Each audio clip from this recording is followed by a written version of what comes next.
Olá, turma, tudo bem? Nesse módulo, eu resolvi fazer uma pequena videoaula, gravar um pequeno material para vocês que pode ajudar no trabalho, enfim, da disciplina e também ajudar na compreensão dessa parte do conteúdo. Lembrem que na aula anterior o foco foi o macroambiente das organizações, e a ideia era conseguir fazer uma análise dos principais elementos desse macroambiente e como eles afetam os negócios da empresa e servir como subsídio, evidentemente, para o planejamento estratégico. Nessa semana, nós estamos tratando do ambiente setorial, ou seja, nós estamos mais focados no setor de negócios em que a empresa atua e de que maneira a configuração desse setor pode afetar os seus negócios. Bom, então nós estamos falando aqui que a unidade fundamental da análise estratégica, quando nós chegamos nessa fase do planejamento estratégico, é o setor de atividade. E aqui, por setor de atividade, nós estamos falando então de tudo o que acontece naquele ramo de negócio, naquele setor de negócio. O setor de calçados, por exemplo, ele é um setor bastante amplo, em que eu preciso considerar todos os elos da cadeia, enfim, todo o cenário do que está envolvido nesse setor, como um exemplo. E o desempenho financeiro da empresa, então, ele é decorrente de duas causas. Primeiro, a estrutura do setor, de que maneira esse setor ele está estruturado, configurado, nós vamos ver isso na sequência. E segundo, qual é a posição relativa que a empresa ocupa nesse setor? Quais são as fontes de vantagem competitiva que ela tem e que ela consegue utilizar nesse setor estruturado de uma determinada forma para obter os seus resultados? O foco da estratégia é especificamente tentar modificar tanto a estrutura do setor quanto a posição relativa da empresa no setor e, com isso, conseguir obter melhores resultados. Bem, o Porter já é um velho conhecido nosso. Ele afirma o seguinte: o potencial de lucro de um setor, ou seja, o retorno a longo prazo que é possível obter sobre o capital investido, ele depende de 5 forças competitivas básicas, que tinham sido previamente apresentadas no módulo anterior, mas agora eu quero discutir um pouco mais com vocês. É a partir do olhar sobre essas 5 forças que é possível determinar se um setor ele tem uma probabilidade ou um potencial maior de resultado ou um potencial menor de resultado. Então, como eu já falei agora há pouco, as forças setoriais explicam se o setor é mais rentável do que outro. Né? Quando eu tenho um conjunto de forças que são favoráveis, eu tenho uma chance maior de aumentar a minha rentabilidade. E, evidentemente, o oposto também é verdadeiro. Um setor em que as forças são muito desfavoráveis tendem a gerar uma menor rentabilidade para a empresa. E importantíssimo, a análise que nós estamos fazendo é do setor, não é uma análise da empresa. Cada força é analisada individualmente, as 5 forças que nós vamos ver, e no final é importante que vocês façam, para a empresa, exemplo que vocês estão trabalhando, uma apreciação geral das forças daquele setor. E o objetivo, evidentemente, é entender se aquele setor é um setor que torna possível ter um bom resultado ou se ele é um setor que torna bastante improvável que alguma empresa consiga um resultado realmente alto. Então, esse é o modelo das 5 forças do Porter. É um modelo que foi bastante utilizado a partir da década de 80, 90, e a ideia é que seja feita uma análise para cada um desses 5 elementos, para então entender como é que o setor está configurado. A gente vai olhar um pouquinho para cada um desses 5 elementos que estão colocados aqui. O primeiro elemento é a entrada de novos competidores, ou então os novos entrantes. Em que medida o nosso setor de análise ele está configurado como um setor em que é fácil entrar ou é difícil entrar? E quais são as barreiras que podem ser construídas para barrar a entrada de novos competidores? Por exemplo, o mercado de carros seminovos, ele é um mercado que tem baixíssimas barreiras de entrada. Basta ter um pavilhão, comprar 4 ou 5 carros usados e a pessoa acabou de entrar nesse mercado e ele se tornou um novo player nesse mercado. Portanto, esse é um setor que, por essa ótica da entrada de novos competidores, ele é um setor bastante competitivo e é muito fácil sair também, porque a pessoa vende aqueles carros que ela comprou para iniciar o negócio, ela fecha o aluguel da sala, do prédio, e ela conseguiu se desfazer daquilo que ela tinha investido. Tem outros setores que são setores que exigem investimentos muito mais altos e têm barreiras muito significativas para a entrada de novos competidores. Se a gente continuar no mercado de carros, mas pensando na fabricação de carros, é um mercado em que não há tantos novos entrantes de uma hora para outra. É um mercado que é difícil entrar porque as barreiras de entrada são bastante altas. Bem, então a gente tem aqui, eu não vou fazer toda a explicação desses elementos, mas uma série de barreiras que podem ser estabelecidas por uma empresa para evitar que novos entrantes eles consigam se estabelecer. Vou dar um exemplo só, os demais eu recomendo que vocês façam uma leitura atenta e estudem esse conteúdo, porque ele é bastante importante do ponto de vista da definição estratégica, mas, por exemplo, o custo de mudança. Mudar de um fornecedor que já está estabelecido para um novo fornecedor pode ser bastante complexo. Por que tão poucas empresas mudaram do uso do Microsoft Office, do pacote Office, para o pacote Linux, que era free? Porque havia um custo de mudança muito alto. Isso fez com que houvesse uma significativa barreira à entrada de novos competidores. Os softwares free, eles nunca conseguiram se estabelecer de maneira realmente estruturada e consolidada porque a Microsoft conseguiu colocar um custo de mudança que é das próprias licenças que cada empresa já tem instaladas e da necessidade de um treinamento das pessoas para que elas passassem a utilizar aquele novo software que poderia, de certa forma, substituir o pacote Office. Então, olhem para cada um desses elementos, para cada uma dessas barreiras aqui e procurem entender se isso se aplica ao negócio que vocês estão estudando. A segunda força que é considerada no modelo do Porter é o poder de barganha dos compradores. Os compradores da minha empresa, eles são compradores fortes e eles podem entrar numa queda de braço comigo. Eu estou concentrando as minhas vendas em poucos compradores. Os produtos que eu ofereço, eles são produtos padronizados, ou seja, o meu comprador poderia rapidamente mudar para um outro fornecedor e isso não seria um grande problema para ele. Ou ele teria um alto custo de mudança para conseguir passar da minha empresa que fornece para um outro fornecedor. Os lucros, eles são baixos ou são altos no meu produto, no meu serviço. Isso também faz com que o poder de barganha dos compradores ele seja um poder maior ou menor. Além disso, é possível que os meus compradores eles acabem se estabelecendo como meus próprios concorrentes, ou seja, eles realizando uma integração para trás. Isso seria algo como uma empresa supermercadista que ela passa a ter também o controle sobre o elo de produção de um determinado produto porque ela quer garantir o fornecimento. Existe esse risco de que os meus compradores eles integrem essa atividade e passem a ser meus concorrentes. Além disso, o produto ele é um produto importante ou não é importante para a qualidade final do produto, do serviço que está sendo oferecido? Quanto mais importante for o meu produto para o serviço final ou para o produto final que está sendo vendido, menor vai ser o poder de barganha dos compradores. E também se os compradores têm ou não totais informações sobre os meus produtos. Então, eu tenho aqui um conjunto de elementos que determinam se eu estou atuando em um setor de negócio com baixo ou alto poder de barganha dos compradores. Um terceiro elemento ou dimensão ou força do modelo do Porter é a ideia de produtos substitutos.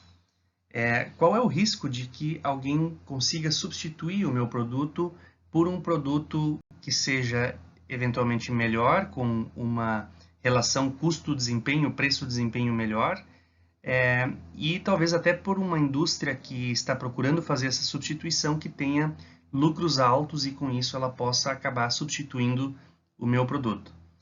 Bom, quando eu tenho um alto risco de que surjam produtos substitutos, eu tenho que pensar a minha estratégia adequadamente. Isso vem acontecendo, por exemplo, na indústria do cigarro, do tabaco, em que tem uma série de novos players oferecendo vaporizadores, oferecendo cigarros eletrônicos que são substitutos do produto tradicional. Então, aqui consiste em tentar identificar se tem novas tecnologias que estão surgindo e que podem, de alguma forma, vir a substituir o meu produto e, com isso, causar uma pressão competitiva ainda mais forte para o meu negócio. A intensidade da concorrência, o quanto a concorrência no nosso setor é uma concorrência forte, tem muitos concorrentes. O setor é um setor que cresce rápido ou cresce pouco. Se ele cresce pouco e tem muitos concorrentes, é um setor que vai ser difícil de atuar, com margens reduzidas. Os meus custos fixos também são determinantes para a intensidade da concorrência. Se eu tenho uma barreira de saída elevada, né? Se é um setor em que é muito difícil sair, então a concorrência ela vai fazer o máximo de esforços possíveis também para continuar operando e talvez ela conseguir tirar uma parte do meu mercado. Essa é uma quarta dimensão do modelo das forças. E por último, nós temos também aqui o poder de barganha dos fornecedores. Assim como falamos já dos compradores, aqui nós temos o poder dos fornecedores. Se eu tenho poucos fornecedores que controlam o setor, ele vai ser realmente um setor complexo, com margens achatadas, porque eu vou precisar comprar daqueles fornecedores. Quando não há substitutos fáceis, eu não posso encontrar um fornecedor alternativo, eu também tenho um problema. Eu continuo dependendo de alguns poucos fornecedores.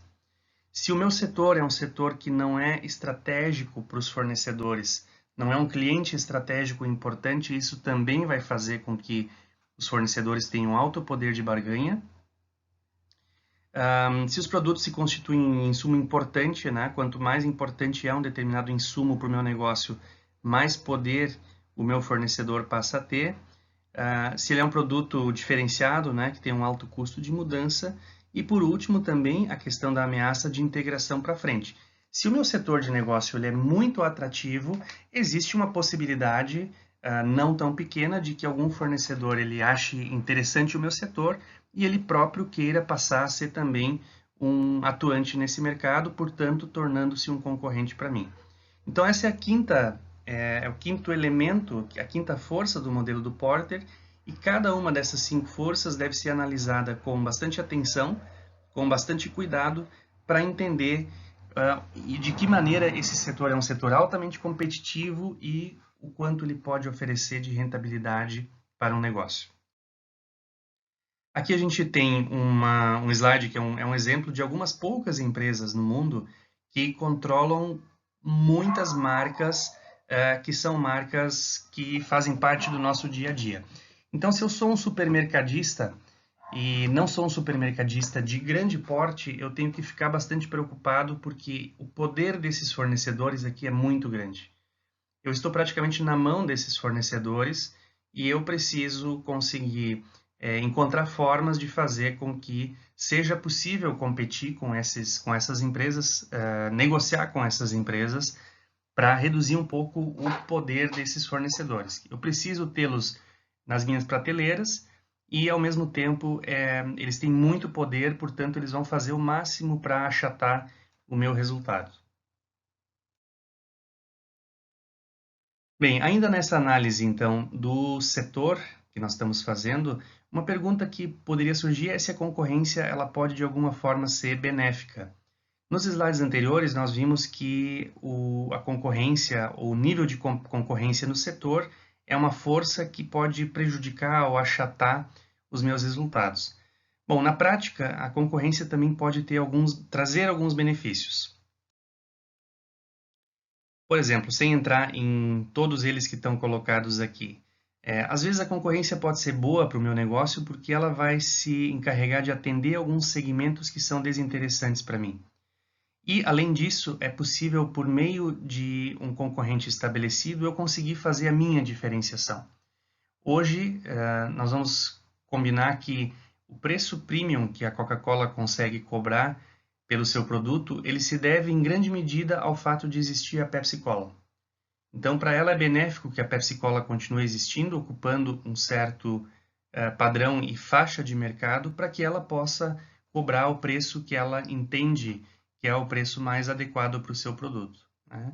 Então, a gente tem aí um conjunto de benefícios estratégicos que são decorrentes do fato de existir uma concorrência. Como melhorar a posição de negociação com a mão de obra quando existem vários concorrentes, ou até mesmo melhorar a atual estrutura da indústria. Quando eu tenho várias empresas atuando numa certa indústria, os fornecedores também entendem que aquela indústria é mais atrativa do que se houvesse apenas um ou poucos concorrentes naquele setor. Eu recomendo que vocês também olhem com calma todos esses elementos aqui e analisem, no caso de vocês, no exemplo de vocês, se eles fazem sentido e como eles podem ser aplicados. Aqui a gente tem mais um conjunto de outros benefícios estratégicos que a concorrência traz, como também, por exemplo, promover a imagem da indústria, tornar a indústria mais interessante e trazer novos compradores ou novos clientes para essa indústria. E o fato de também existirem mais de um concorrente, existir um conjunto de concorrentes, também ajuda a limitar a entrada de novos competidores. Se eu tenho já um conjunto de concorrentes bem estabelecidos, a chance de que um novo competidor ele se aventure a tentar entrar nessa indústria é uma chance menor do que se tivesse uma ou poucas empresas concorrendo. Então, isso também pode ser analisado sob esse prisma positivo. Bem, então nós falamos até aqui num conjunto de elementos que caracterizam as 5 forças do modelo do Porter, que eu espero que vocês consigam aplicar no exemplo em questão que vocês estão desenvolvendo para a disciplina. E em paralelo, também é importante fazer uma análise que vai um pouco além apenas dos concorrentes, mas é a análise dos stakeholders ou dos grupos de interesse que têm algum tipo de relação com a empresa.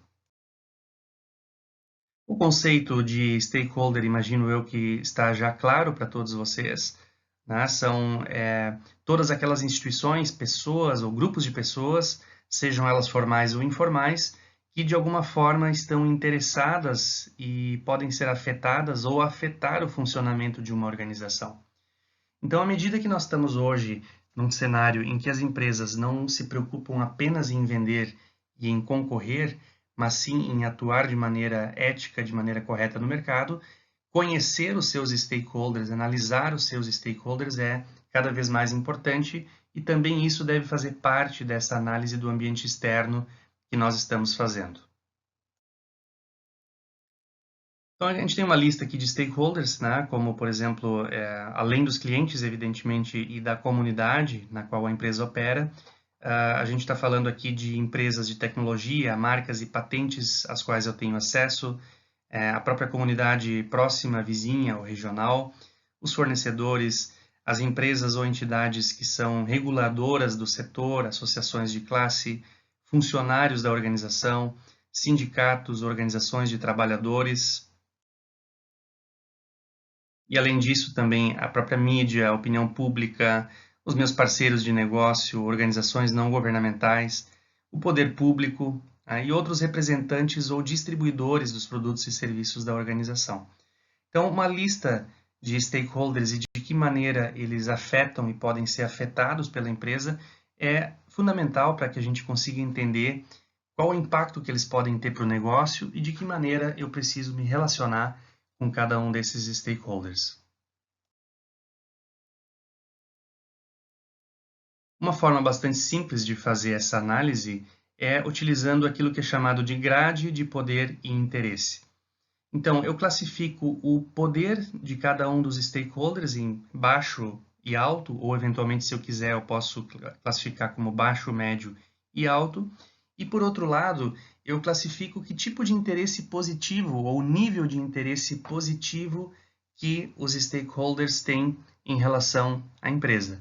Desde um baixo interesse até um alto interesse, e a partir disso a gente pode fazer uma classificação dos stakeholders nesses 4 quadrantes, com diferentes tipos de estratégias que futuramente precisam ser adotadas. Então, aqueles stakeholders que têm baixo poder em relação à empresa e também têm baixo interesse no quadrante inferior esquerdo, o máximo que nós vamos fazer é monitorar e não fazer um grande esforço para nos relacionar com esses stakeholders. Por outro lado, aqueles que têm um alto poder, que podem, de uma certa forma, modificar os resultados da empresa, a maneira como ela opera, e, ao mesmo tempo, eles têm muito interesse no meu negócio, na minha empresa, esses precisam ser gerenciados de perto. Nos outros dois quadrantes, nós temos aqueles stakeholders que nós vamos manter satisfeitos e aqueles que nós vamos manter informados a respeito do que a empresa está fazendo.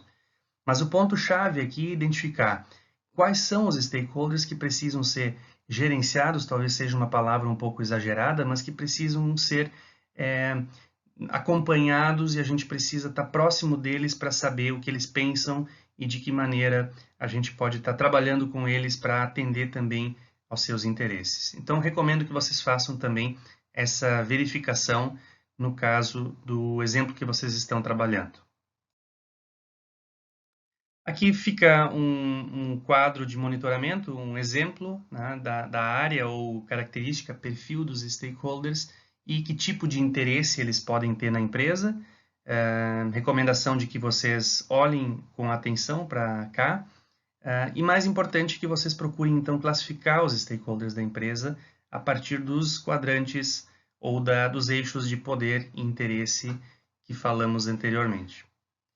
Por fim, o que eu quero pedir e recomendar para vocês é que vocês coloquem agora a mão na massa, que vocês repassem esses conceitos que estão apresentados nesse vídeo aqui, me contatem se vocês tiverem dúvidas e comecem a trabalhar, de fato, na produção da análise que vocês devem fazer de uma empresa específica por grupo, para, ao mesmo tempo, exercitar o conteúdo que nós estamos trabalhando e, ao mesmo tempo, desenvolver também o trabalho de grauada disciplina.